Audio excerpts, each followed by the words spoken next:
Good morning, Antonia. Good morning. Welcome to CAVD. We are very pleased to have you here with us today. Thank you. So I would like to ask you, what is in summary what are you studying in your laboratory? We're studying the evolution of complex traits, but we use butterflies as model systems to investigate those questions. We've been focusing primarily on some specific wing patterns, like spots and eye spots on their wings. And we're interested in the origin of these wing patterns and where do they come from, which gene regulatory networks are involved in building and patterning these traits. So those are sort of some of the main questions. And more recently, we've also been looking at the evolution of behavior, and we're looking at odors and how butterflies change their behavior after they are imprinted on a certain odor, a pheromone or a plant odor when they feed on it. So we're incorporating now a bit of behavior as well. Really cool. So the butterfly, we see it in nature, but it has a lot of potential also for research, right? They are great model systems for genetics. I mean, not as great as flies because they need more space to live in. So we cannot just put 20 butterflies in a little tube, but we can put 20 butterflies in a cage about this big. And they still have short development time. It's about 28 days from egg to adult. Oh, that's really good. And they produce hundreds of eggs, a single female, so they're good for genetics. They're excellent. Really cool. So where did your research took you in your life? Because now you are in Singapore, but you're not originally from there, right? No. So I did my undergraduate in Portugal. I'm Portuguese. And then I moved to do a final year project in Leiden. I liked it there. I worked with Paul Brakefield, who's an evolutionary biologist. And the beginning. The beginning. And then I did my PhD both in his lab and in the lab of Vernon French, who's a developmental biologist at the University of Edinburgh. And from there, I came back to Leiden for a postdoc. Actually, no. My first postdoc after I finished my PhD was at Harvard with Naomi Pierce, where I learned about molecular phylogenetics, and I made a phylogenetic tree of the butterflies I was interested in. Then I went back to Leiden for a second postdoc. Then I had my first faculty position in Buffalo, New York. And then I moved to Yale University, and then finally to Yale NUS College and NUS in Singapore. Busy all the time, right? Yes. So what do you think was the biggest challenge in your career? What do you think? Biggest challenge, perhaps creating transgenic butterflies. That was a difficult challenge. The technical part, right? Technical aspects, yes.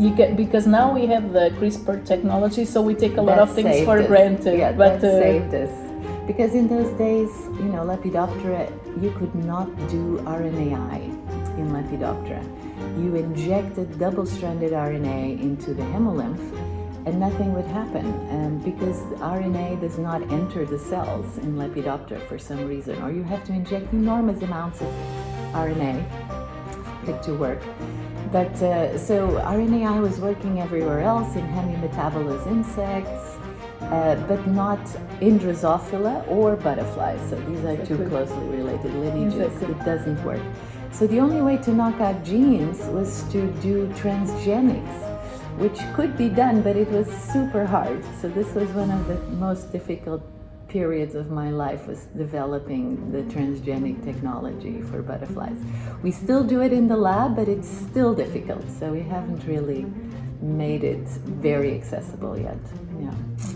And one of the things that you would like to highlight that you bet during your career and it was a success, something that you say, okay, if you establish your own lab, if you have your research line, one thing that you would like to say, okay, try to do this because for me it was really good. I think find an interesting question or problem that's interesting to you, maybe in a different organism altogether.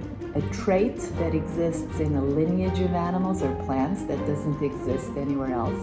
That was the case for me in terms of eye spots. You could not study eye spots in Drosophila, for instance. And eye spots are amazing traits because they have, you can try to explain them from an ultimate evolutionary biology perspective, like why did they come about, what do they function, how do they function, etc. Why do they exist? But also from a developmental biology perspective, how did they come about? But so if you are starting off in a career, I think we are now in a time in biology where with the genomics and with CRISPR, pretty much any organism can become a model system fairly quickly. Also with the TAC-seq, you can discover where potential cis-regulatory elements are located. You don't have to go about blindly cutting little bits of DNA around genes. You can just figure out what are the areas that are open for business in particular tissues, in particular traits at specific times in development, and those become your candidate regulatory regions. And so I think pretty much any organism now is amenable to becoming a model system. And I would say just be confident in the trait that you pick.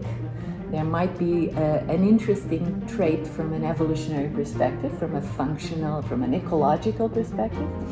And I think you can learn a lot from studying new traits in general. Yeah. Exactly. That's why now you're moving to behavior as well, right? Behavior has also been very interesting to me. And I think the brain is a new area altogether.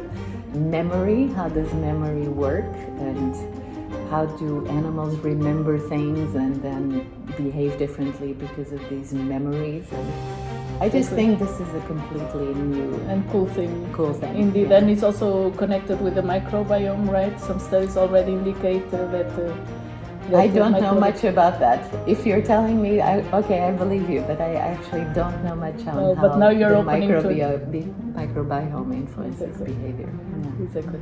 So the last question, what do you think what would be the question that you would like to answer like long term in your life? Like, I mean, I think I'm pretty close to answering one of the main questions that have been puzzling me for many years, which is where do eye spot patterns come from a developmental perspective.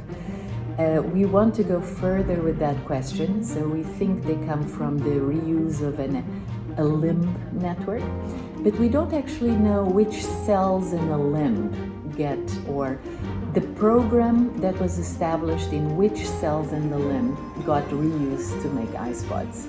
So we want to do an experiment at the single cell level to try to understand better where this gene regulatory network actually comes from, because networks are applied to cells and not whole tissues. So we would like to go further there, but I think knowing what mutation actually caused the appearance of eye spots, that would be, I guess, the ultimate goal in terms of the eye spot research for me. Cool. So thank you so much for your time. It was great to have you answering these questions. You're welcome. And to get to know you a little better. Thank you. Thank you very much.